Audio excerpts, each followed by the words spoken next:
On the second day of the 2026 African Caucus meeting in Banjul, Alhaji Aliko Dangote, founder, chairman, and chief executive officer of the Dangote Group, called on African leaders and entrepreneurs to accelerate industrialization, deepen regional integration, and invest boldly in the continent's future.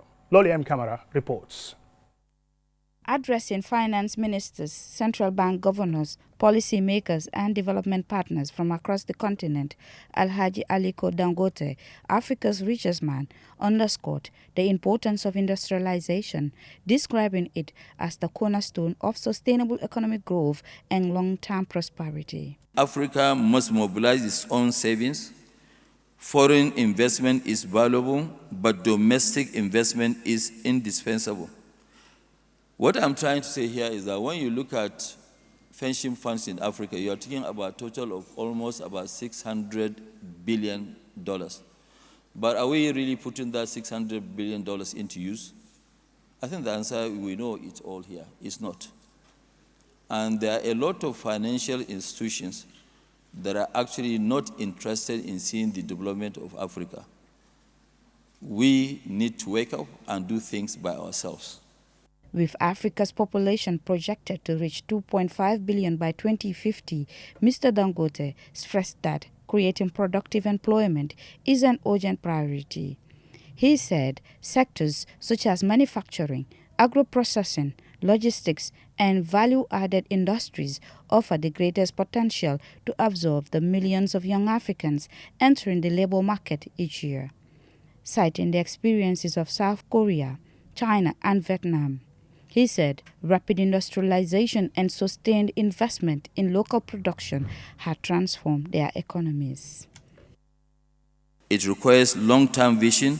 It requires supportive public policies, including state protection against foreign dumping, substandard products, uncompetitive practices, and above all, it requires confidence that Africa can produce, not merely consume, but even the excess it can actually export to the rest of the world. Africa's richest businessman argued that the continent cannot achieve meaningful industrialization without a truly integrated market. He called for the free movement of goods, services, and people, stressing that Africans should be able to move and do business across the continent more easily than foreign passport holders. Mr. Dangote also announced plans to invest $46 billion across Africa by 2030, including the construction of a new 700,000 barrel per day oil refinery in East Africa.